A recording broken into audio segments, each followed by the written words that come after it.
우리 주님의 은혜와 평강이 영과 진리로 예배하는 모든 성도님들께 넘치기를 원합니다. 제가 어릴 적에는요, 아이들이 놀만한 것들이 많이 없었습니다. 요즘같이 방송이 많은 것도 아니었고, 또 하루 종일 텔레비전이 나오는 것도 아니었습니다. 그때는요, 동네에서 아이들과 뛰어노는 게 다였고, 또 하루 중 6시쯤에 MBC에서 하는 만화 영화 보는 것이 어릴 적 저의 유일한 낙이었습니다. 그렇지만 그것도 이제 아버지가 퇴근하는 시간과 겹치다 보니까 아버지가 오시면 채널을 돌리기 때문에 끝까지 보지 못하는 경우가 많았어요. 그래서 하루 중 유일한 낙인데 아버지가 오면 보지를 못하니까 늘 아버지가 조금 늦게 오기를 바랬습니다. 당시에 저의 통금이 한 6시쯤이었어요. 그래서 밖에 놀다가도 해가 떨어질 때쯤 되면은요, 집에 돌아와서 나가지 못했습니다. 그러니 이제 집안에만 있어야 되는데, 집안에서 할 게 없어요. 텔레비전도 마음대로 보지 못하죠. 그러니까 그때 할 수 있는 거라고는 뭐 자연스럽게 책에 관심을 갖고 책을 보는 것밖에는 없습니다. 근데 저 어렸을 적에 집에 제가 볼 만한 책은 없었어요. 그러니까 저희 집에 책이 많이 있었는데 다 어른들 보는 책들이고, 언제 샀던 책인지도 모를 위인 전기가 전집으로 있기는 했지만 그때 제가 이미 어렸을 때도요, 이미 노랗게 발해서 아주 오래된 책이었어요. 그 책 외에는 사실 제가 집에서 볼 만한 책이 없었습니다. 그래서 초등학교 때는요, 친구들 집에 놀러 갔을 때 아이들 보는 책들이 있으면은요, 이게 너무나 부러웠어요. 그래서 친구네 집에서 책 보러 가고, 또 한 5학년쯤 되니까 학교에 반별로 작은 도서관, 책장을 한 2단짜리 작은 걸 두고서는 책을 갖다가 모아서 도서관을 반별로 이제 운영을 한 거예요. 그때 이제 그 학교에 있었던 책을 제가 다 빌려본 듯해요. 볼 게 없으니까 나중엔 집에 이제 아버지가 사놓은 책들, 막 대하 역사, 장편 소설, 막 이런 것들을 초등학생이 제가 보기도 했습니다. 근데 사실 책이 많지 않다라고 그랬잖아요. 책이 많이 없으니까 매일같이 뭐 책을 보다 보면 이제 어느 순간 다 본 거죠. 어릴 적에 볼 게 없어요. 그러면 이제 어떻게 하냐면 어머니 붙잡고 어머니한테 이야기를 해달라고 졸랐습니다. 그러면 어머니가 항상 저에게 성경 이야기를 해주셨어요.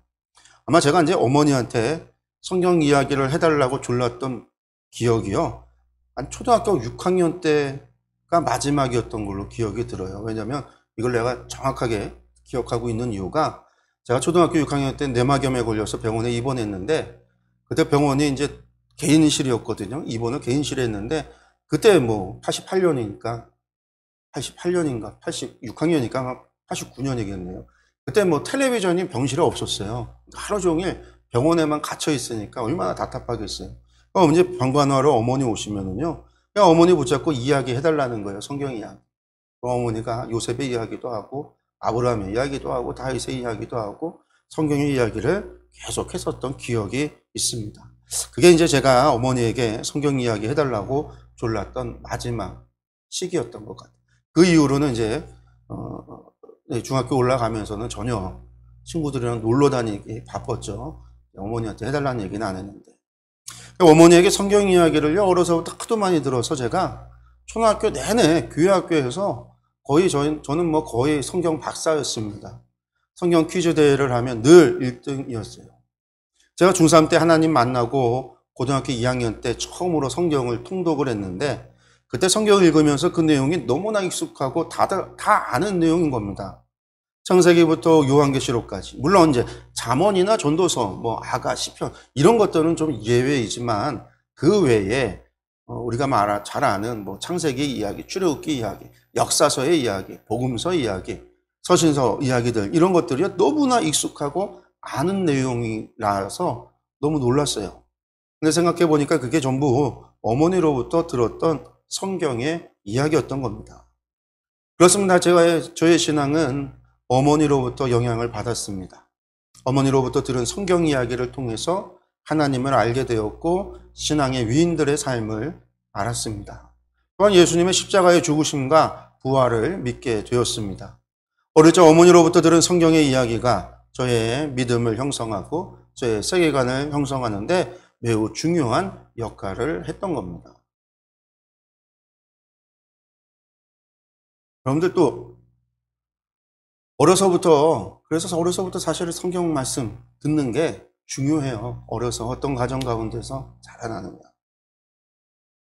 여러분들 중국에 종교의 자유가 있다는 걸 아세요?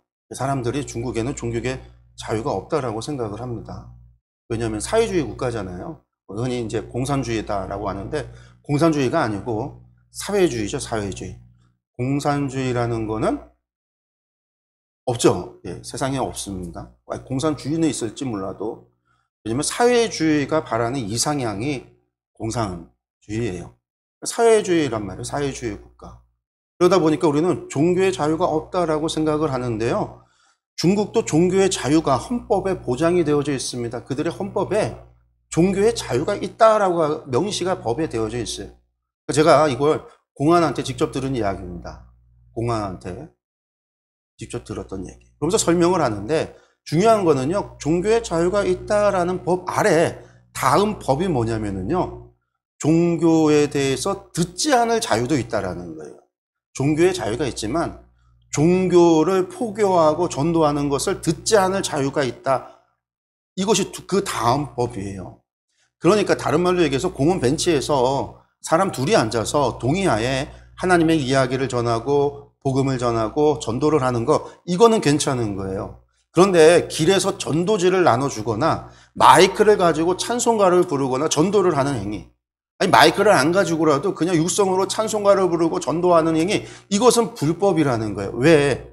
길 가는 사람들 가운데 듣고 싶지 않은 사람들의 자유를 보장해야 되니까. 그러니까 중국이라는 나라는 종교의 자유가 없는 게 아니라 포교, 선교, 전도의 자유가 없는 거예요. 듣지 않을 자유가 있으니까. 그리고 또 한 가지가 뭐냐면 미성년자에게 대한 전도, 종교 교육은 불법이라는 거예요.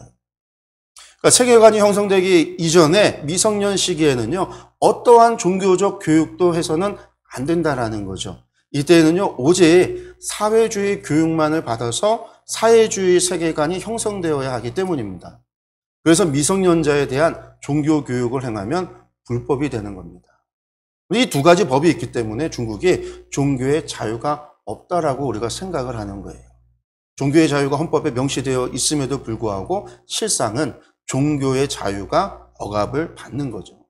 대부분의 선교사가 불법 행위로서 지적받는 것이 뭐냐? 미성년자에 대한 전도, 미성년자에 대한 종교 교육, 혹은 일반 사람들을 향한 전도 행사, 전도 행위, 이것들이 불법인 거예요. 그렇습니다. 어린 자녀들은요, 몸만 성장하는 것이 아니라 여러분들 그 시기에는요, 세계를 이해하는 세계관이 형성이 돼요. 제가 어머니에게 이야기 말씀을 들으면서 저의 세계관이 형성되어졌듯이 또 지금 중국이 어린 아이들에게 사회주의 세계관을 이식시키듯이 어린 아이들은 몸만 성장하는 게 아니라 당시 그 시기가 세계를 이해하는 세계관이 형성되는 시기라는 거예요. 그래서 어릴 적에 여러분들 신앙을 세워주는 것이 너무나 중요합니다. 그리고 이 시기에 아이들이 보고 배우는 것은 대부분 부모로부터 영향을 받고 있기 때문에 부모의 신앙이, 부모의 세계관이 너무나 중요한 거죠. 그러므로 아이에게 신앙을 심어주는 가장 좋은 시기가 있다면 그것은 바로 어릴 적 부모와 함께하는 시기입니다.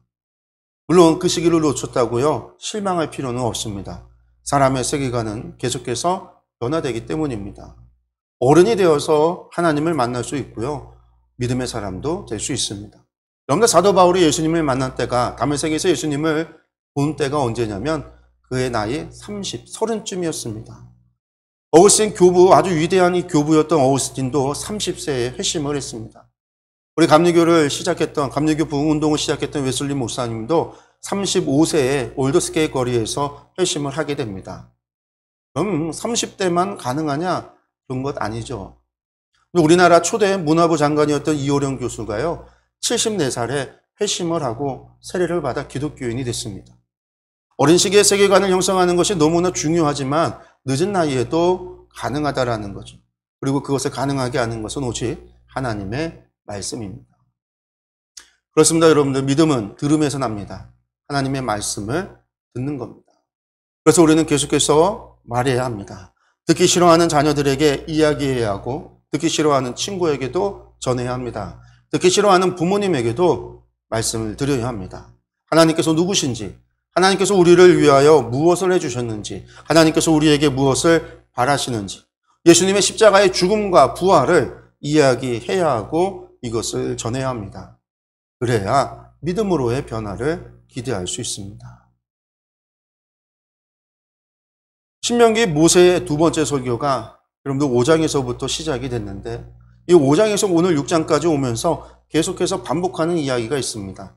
바로 하나님께서 명령하신 대로 모든 명령을 지키면 하나님께서 우리를 약속의 땅에서 지키시고 잘 살게 해 주실 것이다 라는 약속이에요.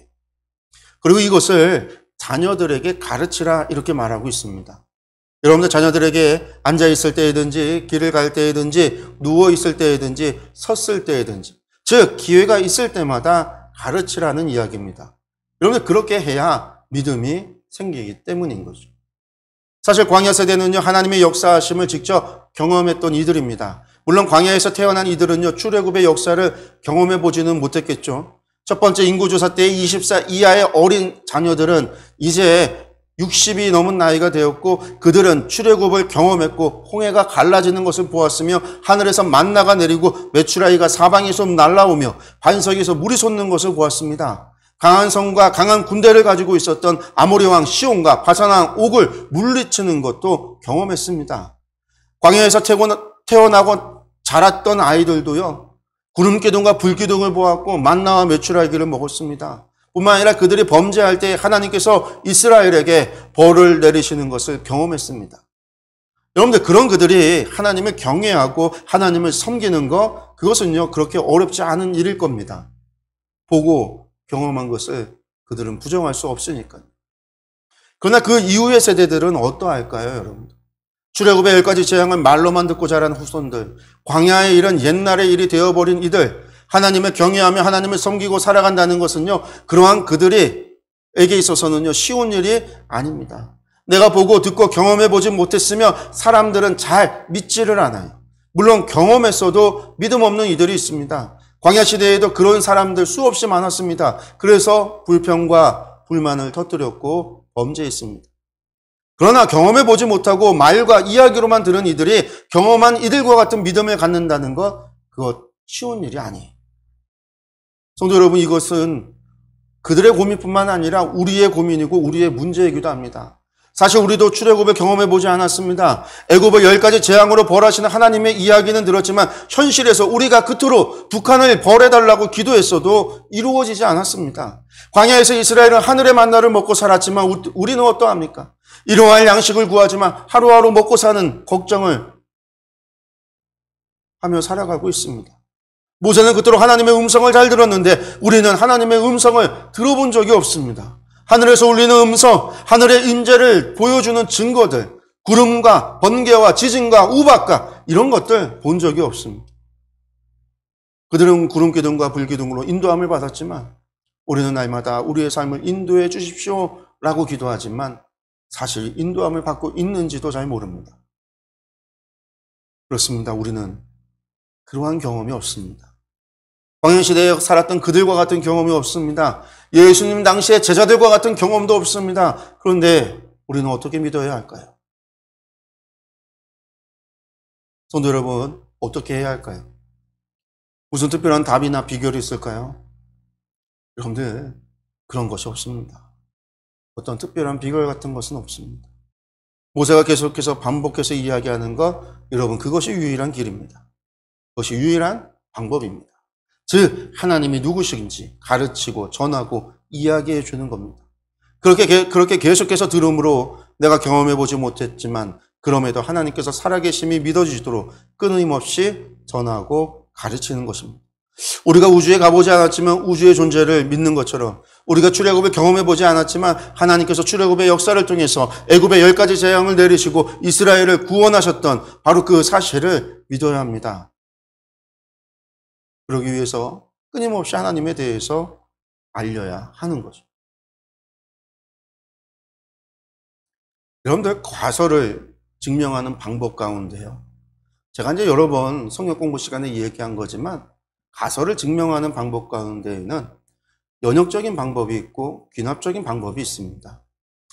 제가 이것을 이제 성경 읽기를 위한 성경 해석의 방법, 이거 성경 공부 시간에 설명을 많이 드렸죠. 그런데 귀납적이라는 것은요, 경험을 통해서 우리가 여러 가지 일들을 접하여 하나의 결론에 도달하는 거예요.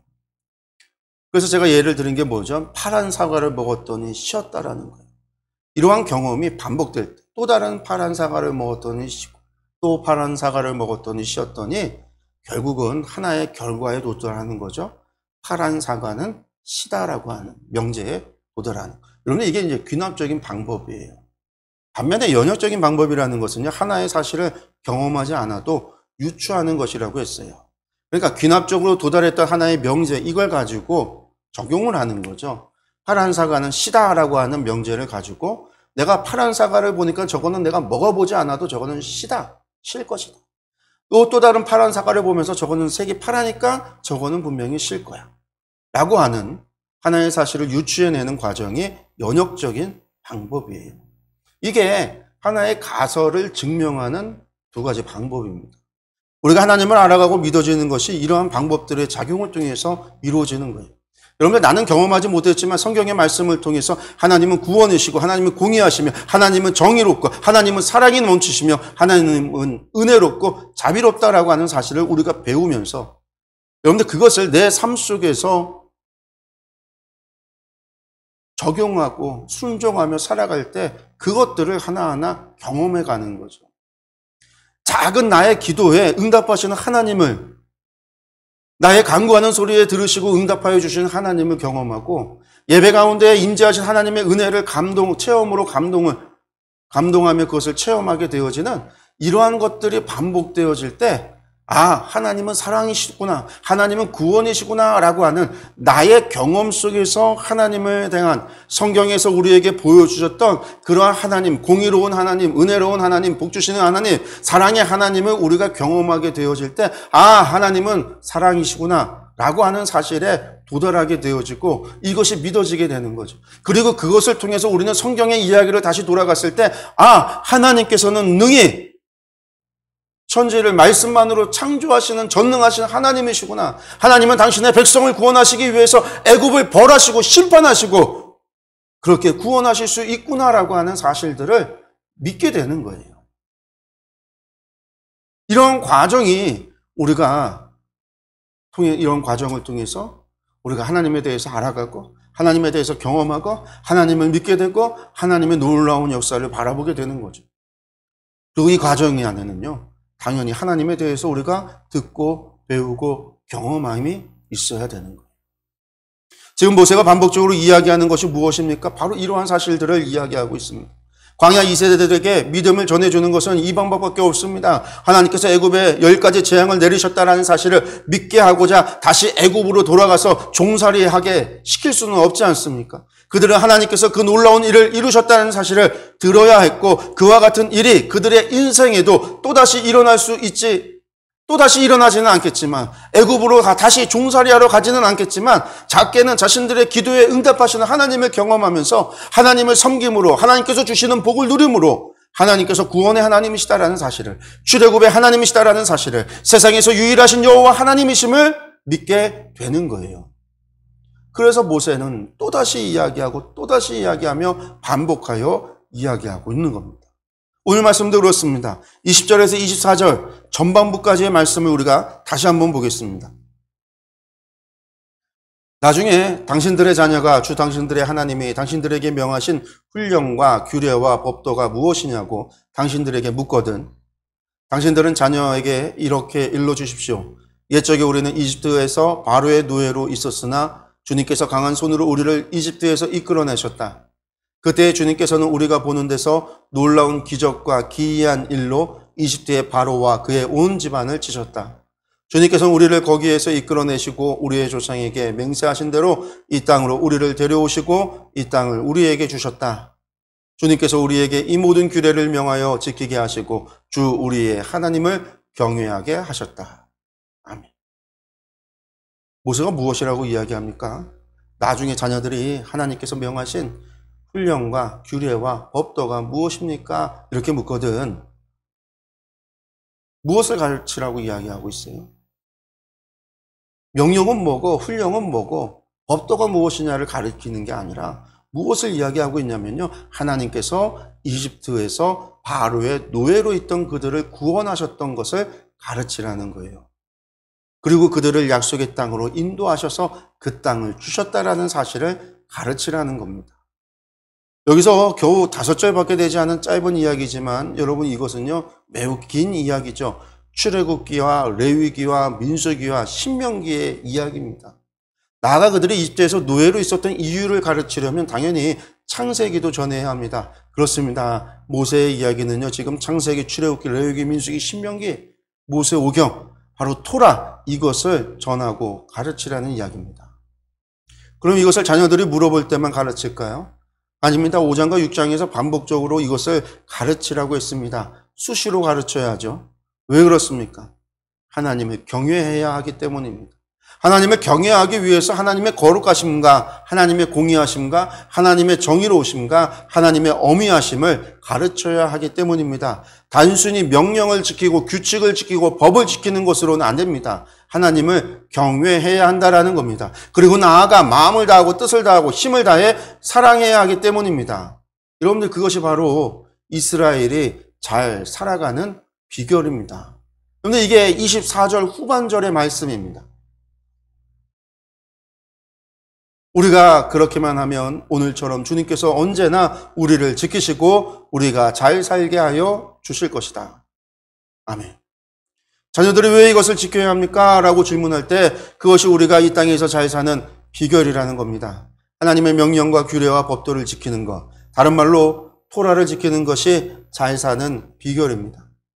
여러분들 이 토라에는 단순히 하나님의 명령만 있는 것도 규칙과 법칙만 있는 것이 아닙니다. 여기에는 하나님의 창조의 이야기가 있죠. 그들 조상들 아브라함과 이삭과 야곱의 이야기가 있습니다. 그들과 맺었던 하나님의 언약이 있습니다. 또한 그들을 구원하시는 출애굽의 이야기가 있고 그들의 하나님의 말씀에 순종할 때에 받은 복과 그들이 하나님께 불순종함으로 받은 심판의 이야기 민수기도 있습니다. 이러한 이야기를 통해서 그들은 하나님의 어미하심을 알게 됩니다. 하나님의 자비로우심과 하나님의 은혜로우심도 알게 되는 것이죠. 그리고 하나님의 사랑과 그들을 통해서 세워가시는 하나님 나라의 비전도 보게 되는 겁니다. 그러므로 이 말씀을 통해서 그들은 하나님의 말씀을 지켜야 하는 가치를 알게 됩니다. 신앙의 세계관이 형성되고 가치관이 만들어지며 그들의 행동이 결정이 되는 겁니다. 그렇습니다. 하나님을 아는 지식의 풍성함은 우리로 하나님을 경외하게 합니다. 하나님을 아는 만큼 우리는 하나님을 더욱 사랑할 수 있습니다. 또한 하나님을 섬길 수 있습니다. 나아가 하나님의 말씀에 순종할 수 있습니다. 그리고 그 순종을 하나님께서는 우리의 의로 여기십니다. 그것이 25절의 말씀입니다. 우리가 주 우리의 하나님 앞에서 그가 우리에게 명하신 대로 이 모든 명령을 충실하게 지키면 그것이 우리의 의로움이 될 것이다. 아멘. 여러분들 모세는 분명하게 이야기합니다. 우리가 하나님의 말씀을 충실히 행하면 그것이 우리의 의로움이 될 것이라는 겁니다. 그런데 이것을 오해하면 안 됩니다. 우리는 구약은 행함으로 구원을 받고 신약은 믿음으로 구원을 받는다라고 생각합니다. 여러분들 그렇지 않습니다. 구약이나 신약이나 믿음으로 구원을 받는 것이며 또한 믿음의 행위를 동일하게 요구합니다. 여러분 제가 신명기 주제가 무엇이라고 이야기했죠? 앞서 첫 번째 설교에서도 두 번째 설교를 지나오면서도 계속해서 모세가 이야기하는 핵심이 무엇이냐면요. 진심이에요. 진심. 마음으로 진정으로 사랑하라는 것. 진정으로 진심으로 회개하라는 것. 진심으로 순종하며 진심으로 믿어야 한다라는 거예요. 마음 없는 모든 것을 하나님께서는 받지 않는다. 그것은 바로 죄다라고 가르칩니다. 그러므로 믿음 없는 순종은 거짓일 뿐입니다. 하나님을 기만하는 죄에 불과합니다. 왜 자녀들에게 지켜야 하는 명령과 규례와 법도만 가르치지 않고 하나님께서 이스라엘을 어떻게 구원하셨는지, 어떻게 그들을 광야에서 지키시고 보호하셨는지, 그들을 인도하셔서 약속의 땅에 어떻게 들이셨는지 이러한 이야기를 가르치고 전하라고 하는 이유는 하나님을 믿는 믿음으로 하나님을 향한 경외함을 가지고 진심으로 그 말씀에 순종하기를 원하기 때문입니다. 그저 단순히 명령만 지키고 법도만 지킬 거라고 한다면 그런 거 필요 없어요. 법만 알면 됩니다. 규칙만 알면 돼요. 명령만 알면 된다라는 거예요. 여러분들. 그런데 그것을 가르치는 게 아니라 하나님 경외함을 가르치는 이유는요, 그러한 믿음의 순종을 하나님께서 원하시기 때문에.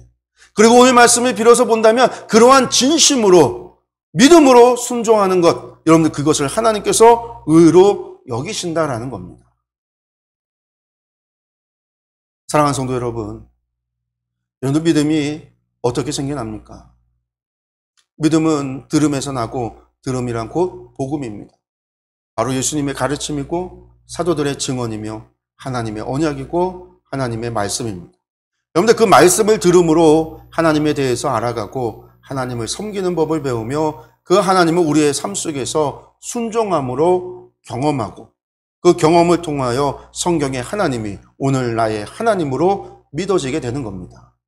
그 경험이 출애굽과 같은 엄청난 사건이 아니더라도, 여러분들 혹은 홍해가 갈라지고 하늘에서 만나가 내리는 그러한 엄청난 역사가 아니더라도 우리의 기도에 응답하시는 하나님을 경험하며 우리는 하나님의 그 사랑을 배우고 하나님의 복주심을 배우며 하나님의 공의를 배우는 겁니다. 이러한 작은 경험들이 모여 귀납적으로 하나님을 깨닫게 되는 것이고, 그리고 그런 하나님의 모습을 성경에서 발견하게 될 때 성경의 역사를 우리가 경험하지 못했지만 그 하나님께서 지금 우리의 하나님 되심을 믿게 되는 겁니다.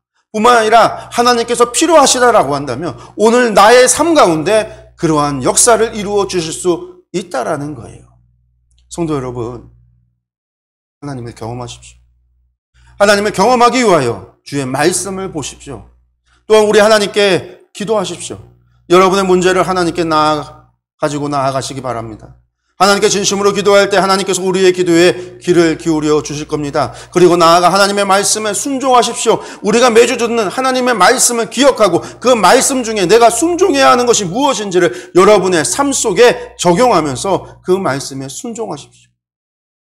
여러분들 이것을 잘 모르겠다라고 한다면 지금 수요일 16주 동안 15주 동안 제가 성경 읽기를 위한 성경 해석의 원리라고 하는 제목으로 16주 동안 수요 성경 공부 때 말씀을 가르쳤어요. 그 방법이 뭐냐면 하나님의 말씀을 읽고 그 말씀을 이해해서 그 말씀을 우리의 삶의 자리에 적용하는 방법이에요.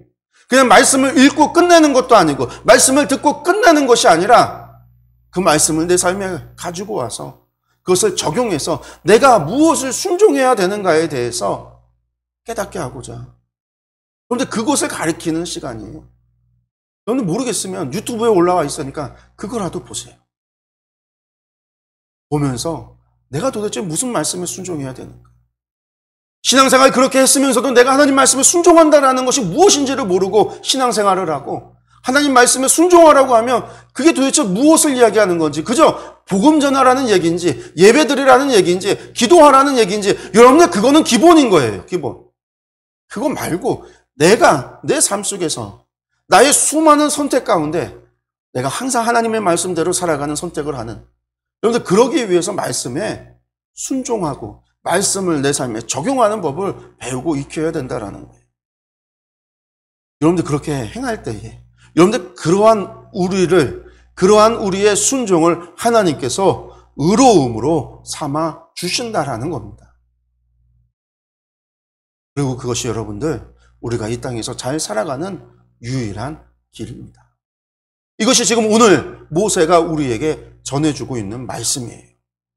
그리고 이것을 우리가 우리 자녀에게 가르쳐 하나님의 백성으로 양육해야 되는 우리의 의무이기도 합니다. 성도 여러분, 오늘의 말씀 기억하시기 바랍니다. 우리가 하나님을 경외하는 것을 배우고 하나님의 말씀을 들고 그 말씀에 순종함으로 하나님께서 우리를 인도하시고 우리의 믿음을 의로 여겨주시며 이 땅 가운데서 하나님께서 약속하신 복을 누리며 잘 살아가는 우리 모두가 되기를 간절히 축원합니다. 기도하겠습니다.